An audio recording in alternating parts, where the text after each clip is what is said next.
Good afternoon, all of you, once again. Good afternoon, sir. Today's lesson is in continuity with the previous two lessons.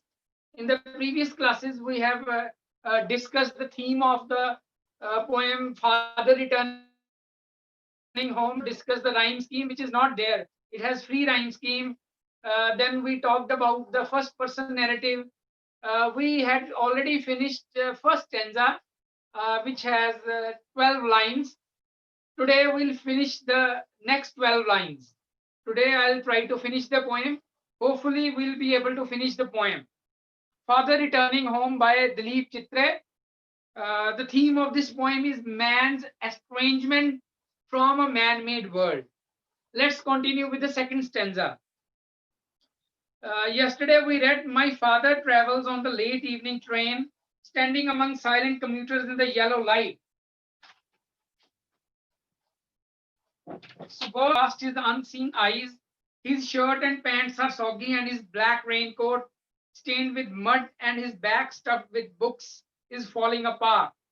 His eyes, dimmed by age, fade homeward through the humid monsoon night. Now I can see him getting off the train like a word dropped from a long sentence. He hurries across the length of the grey platform, crosses the railway line, enters the lane. His chappals are sticky with mud, but he hurries onward. Uh, till this we had done yesterday. Let's continue with the next part of the poem, that is second stanza. The second stanza also has 12 lines. In this stanza, we'll talk about the situation, the mentality, uh, the hopelessness of this person, of this old man in his own house. Yesterday, we talked about this man in this man's condition, this man's situation in train. Then he came out of the train on the platform. Then he went to his street, but there was no communication between him and any other person. Now let's see whether he is there, uh, whether somebody is there to talk to him in his home also or not. So here we start with second stanza. Home again. Home again. This word is quite interesting. Again. Home again. It means he is just coming back home to take rest. Otherwise, throughout the day, he is at his workplace only. Home again. After a long day's work, after he has got so much tired, after he has faced so many difficulties throughout the day, he has come back again. Children, here, home. The word home, one home is a temporary home. Temporary home or temporary house where we live. And one home is permanent home. One home is permanent house, that is God's house or God's home. Home again. I had already told you that he is very old and he is equal. He is just near his death, but still he has to work so that he can earn his livelihood. Home again. I see him drinking weak tea. Have you noticed one thing? He has reached his home, but there is nobody to welcome him. Yes. There is nobody to offer him any food. There is nobody to offer him any glass of water or a cup of tea. He is preparing everything on his own. He is taking everything on his own. Nobody is there to help him. He has come back after a long day's work. He's so much tired. He's hungry. He wants to take some rest, but nobody is there to give him some solace. Nobody is there which can give him some comfort. Nobody is there with whom he can exchange his emotions, with whom he can share the experience of his day. Usually, when we people go home, our parents or our siblings, they ask us a very simple question: how was your day? Then we start explaining them whatever has happened during the day. Some good memories are there, some mis fortunes are also there, which we share with our family members. But in this case, we don't see anything like this. He's all alone. Home again, I see him drinking weak tea. Weak tea. Drinking means relaxing.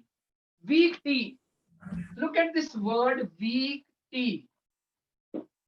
This here the writer is describing one poetic technique. The poetic technique is transferred epithet. Transferred epithet. I have already told you the meaning of transferred epithet. I'll tell you again. Children, transferred epithet, in transferred epithet, what happens? Two words are there, two or more than two words. One is adjective and one is noun. In transferred epithet, one adjective is there and that adjective is used for the noun. But actually, what happens in transferred epithet? This adjective does not qualify this noun. This adjective qualifies another noun, which is not there. Weak tea. Tea is not weak. Tea is not weak. The person who is drinking the tea, he is weak. So here the adjective weak is used for the person. Which person? The old man. Who is this old man? Father. Here the adjective weak is not used for tea. No doubt it is used with tea, but it is not used for tea. This word is used for old man. So he is preparing a weak tea. He is so old, he is so weak, he is not able to prepare tea, but still he is making tea because he is very tired. He wants to relax for some time. That's why this is the uh,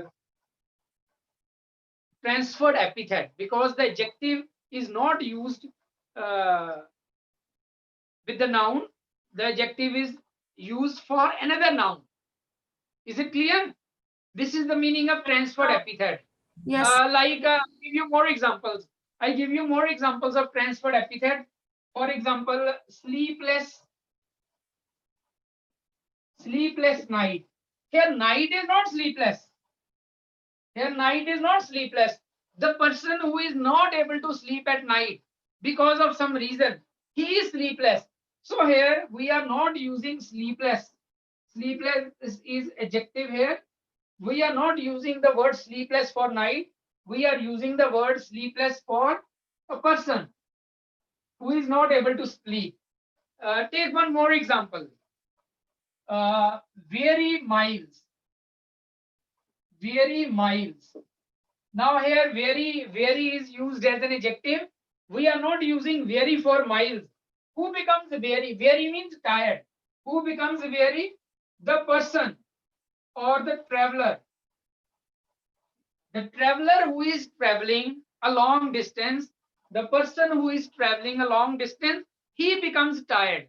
So weary miles, sleepless night, weak tea, crazy salad, all are examples of transferred epithet, because the adjective is used with noun, but that is not actually qualifying the noun which is used with that adjective. The adjective is used, the adjective is qualifying another noun which is not there in the phrase. Is it clear? Yes, sir. I hope the meaning of transferred epithet is clear to you people. Yes, sir. So here weak tea is not used for tea. Here weak is used for the old man. Whom again I see him drinking weak tea. The writer is the character also. He is describing this scene. He is not helping the father. He is not helping his father. The father is doing everything on his own. Or maybe the writer is using the word weak tea. Maybe the tea is already prepared by the family members and they have slept. And now he is drinking not hot tea but cold tea only. This can also be the situation. But one thing is sure, he is not welcomed by everybody as usually family members are welcomed, especially the eldermost family member is welcomed by the family members. Eldest person in the family is welcomed by the family members. He is not like that. Whom again I see him drinking weak tea, eating stale chapati. Look at this.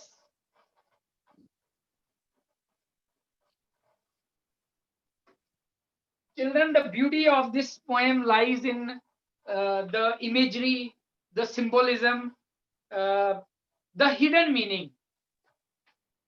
Stale chapati. He is going to have stale chapati. What do you mean by stale chapati? Not fresh. Fresh. Not fresh. So maybe the family members must have made the chapatis in the evening, or maybe they must have prepared it in the afternoon only, and the same chapatis are lying in the chapati box, which is being taken by this old man. So nobody is there to provide him fresh food. Nobody is there to provide him fresh chapatis. Children, here once again I want to tell you one technique. Here, the technique of cynic doshe is used.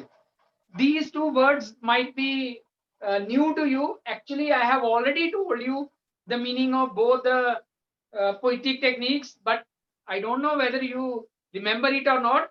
Don't worry, I'll tell you the meaning of cynic doshe again. Cynic doshe is, it means when a part stands for whole.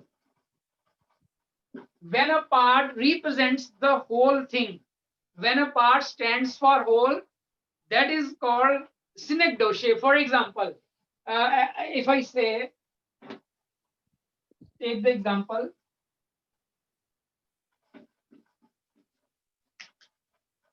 for example, I have spent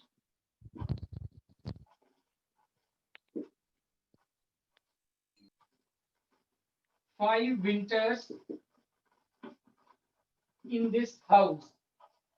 Now look at this sentence. I have spent 5 winters in this house. There are 5 winters. How many winter seasons are there in 1 year? In 1 year, we have only one winter season. Right? Winter season comes once in a year. Right? Similarly, summer season, autumn season, spring season. So I have 5 winters. 5 winters here mean 5 years. Here, 5 winters, they stand, this is a part and it stands for whole. What is whole? 5 years. Take one more example. There were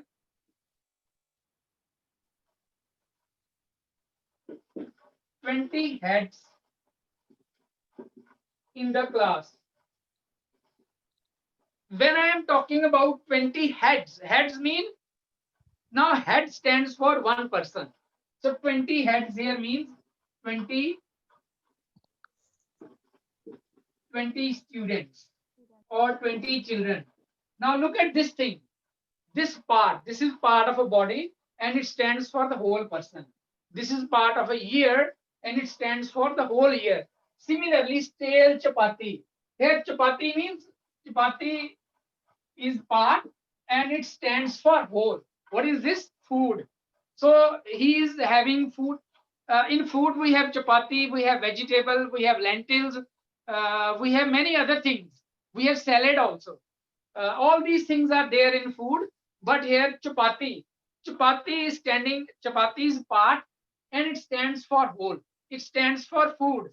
So children, a person going to office in the morning, he is coming back late evening, but still he is not able to get fresh food. I mean, the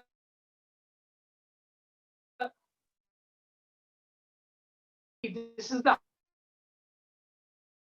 see how he's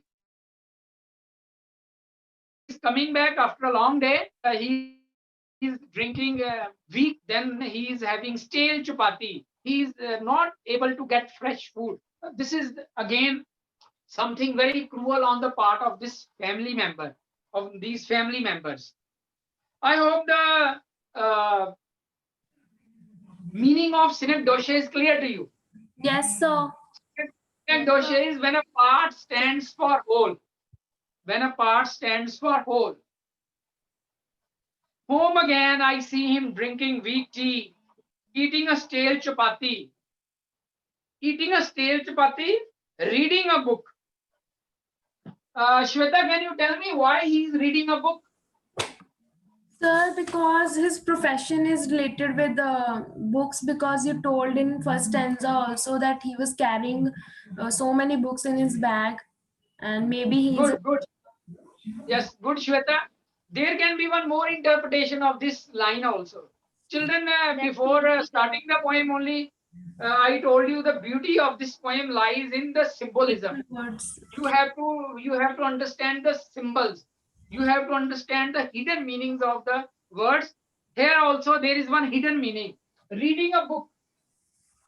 Here, see, He's just he passing is his very time, sir. tired. He wants to sleep, but at the same time he wants to relax.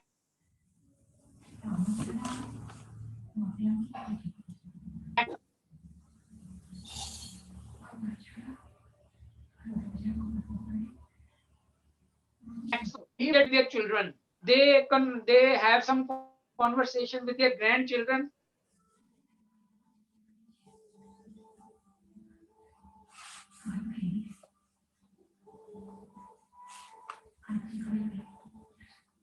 They play, but he wants to play with the children of his work with his friend. But he is not able to do that. He has got another way of entertainment or another way of communication. Communication, children, is a very big healer. If you have some problem, if you share the burden with somebody, then half of the burden is gone. But here the burden is increasing day by day. So many things are there which are place in his life. He wants to share all those things. He wants to share his frustration with others. He wants to decrease the burden of his mind, burden of his body, but he is not able to do that. So these two lines say many things about the condition of this person, many things about the hopeless society and the hopeless family. Obviously, family is also part of a society. Home again, I see him drinking weak tea, eating a stale chapati, reading a book. He is reading a book because there is no other activity. This is the only thing. Reading a book, you don't require any physical strength. You just need your mind to have some concentration. That's all. Home again, I see him drinking weak tea, eating a stale chapati, reading a book. He goes into the toilet. Now he is going to the bathroom. He wants to wash his face so that he can become fresh. Or maybe he wants to take a bath, because I had already told you that it has been a rainy uh, season. It is monsoon season and it was raining. It has been raining in the morning. So he goes into the toilet to contemplate. Contemplate means think. Children, actually, he goes to the toilet, he goes to the bathroom to wash himself because his clothes are dirty because of the rainy season, because of mud and rain. He wants to take bath, he wants to wash himself. But instead of doing that, he starts contemplating. Contemplating means thinking. So he is thinking deeply. And what is he thinking? He is thinking about man. He is thinking about society. He is thinking about his own condition. The person who has done so many things for his children, for the family, now nobody is there to take care of him. Usually, what happens? You must have seen the movie Bhagban also. Amitabh Bachchan and Hema Yes, sir. Malini. Yes, They sir. have four. They I have four children. They have reared these children very nicely with lot of love and affection. Two parents, they are able to take care of four children, but the four children are not able to take care of their parents. Uh, you must have seen how they were separated from each other, how they have divided the days. Yes, sir. For 1 month, Amitabh Bachchan will stay with one son, and Hema Malini will stay with the other son. And then the shifting will be there too. This is something really cruel on the part of the society. parents never do partiality with their children, and see how the children do partiality with the parent. I think that movie is still better than this poem. In this poem, the children are there, but they are not ready to take care of this person even for 1 month also. What to talk about for 1 month? They are not able to see him. They are not able to sit with him for a moment. They can ask him, how was you? How was your day? How are you, father? Do you have any problem? All these things give comfort to a person, especially an old person. Children, when a person grows old, his needs become very less. He only wants love and affection. He does not want any luxurious life. He only wants attention of the family members. The attention which he had given to his own children when he was young. Now, the same type of attention is required, is expected by by the old person, but he is not successful in getting all these things. He goes into the toilet and contemplate. He is thinking, thinking and thinking, and he spends a lot of time in the bathroom. He's not doing anything. He's just standing and thinking. He's thinking about his past days. He's thinking about his own situation. He's thinking about his future. He's also worried when he dies whether anybody will be there to cremate him or not. So all these worries add to the sufferings of this old man. He's already suffering because of his old age. He's already having a very tough time because of the alienated uh, experience. So these things add to the worries of this old man. Home again, I see him drinking weak tea, eating a stale chapati, reading a book. He goes into the toilet to contemplate man's estrangement. Now, what is he thinking? He is thinking about man's estrangement, man's separation, man's isolation, man's loneliness, man's hopelessness, uh, man's estrangement from a man-made world. Man-made world. Man-made. You look at the word man-made world. Many people are there in this world. Many people are there in this world, but still he is lonely. But still he is lonely. He is living in a crowded society. He is living in a crowded family, but still he is lonely. A person is lonely when he has nobody to share his emotions, to share his experience. Then he becomes lonely. That's why children, in the poem on friendship, the writer Khalil Gibran says that friend is a type of blessing which is given to us by God. So here he does not have any blessing. He has only life which is full of hardships. Eating a stale chapati, reading a book, he goes into the toilet to contemplate man's estrangement from a man-made world. Coming out, he comes out of the bathroom, and when he comes out of the bathroom, he's trembling, his body is shaking. Two reasons are there why his body is shaking. One reason is that he's very old, he's very tired, and second reason is he is very upset. He is not able to digest the reality that society can be so cruel. He is not able to digest the fact that his family members are so cruel, right? Maybe one more reason can be there, that he is worried about the fate of his own children, because if the because the his own children are not taking care of him, it means his grandchildren will also not take care of his own children, of his parents. So that is also the reason that he's trembling.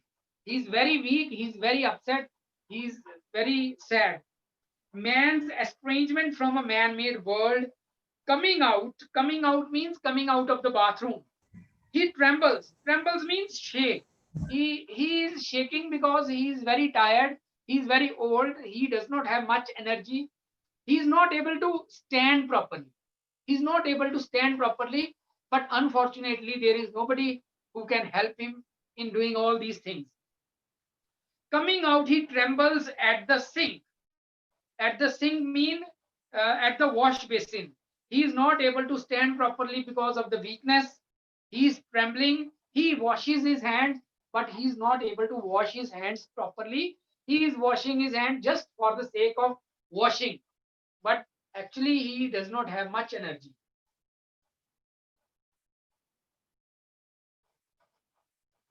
The cold water, next line, the cold water running over, running mean pouring. Now the water is cold. Here the word cold also has symbolic meaning. Water is cold and people are also cold. People, society, family. This word can be used for these people also, people, society and family. They are also cold. They don't have any warm feelings for this man. So that's why this cold water has so much importance in this line. So cold water is running over his brown hands. Children, here brown hands. Here brown hands here mean tired hands. His hands are so tired, he is not able to move his hands. He is not able to sprinkle his water on his face. He wants to wash his face, he wants to wash his body, but he is not able to do this thing uh, properly. The cold water running over his brown hands, a few droplets, a few water droplets cling. Cling means remain on his to his graying hairs. A few droplets cling to the graying hairs on his wrists. So he is separated from his world, from the outside world. Do you remember the word gray? The word gray was used for platform also. Gray platform. Here the word gray is used for graying hair. Graying hair. Both the things shows coldness, uh, old age, hopelessness. So the word gray is also very important here. The Excuse word me, old sir. and gray. Yes. Sir, 2 minutes are left. Okay, don't worry. We'll continue in the next class. Okay, sir. I hope these lines are clear to you. Yes, sir. Yes, sir. Yes, sir. 6 lines are done and 6 lines are left. Yes, sir. Hopefully, we'll be able to finish the poem in the next lecture. So, home again, I see him drinking weak tea, eating a stale chapati, reading a book. He goes into the toilet to contemplate man's estrangement from a man made world. Coming out, he trembles at the sink, the cold water running over his brown hands. A few droplets cling to the graying hairs on his wrist. He is completely separated from his family. Uh, Thank you very much. This is the end of the class. We'll continue in the next class. We'll finish Okay. the poem in the next class. Yes, sir. Okay, sir.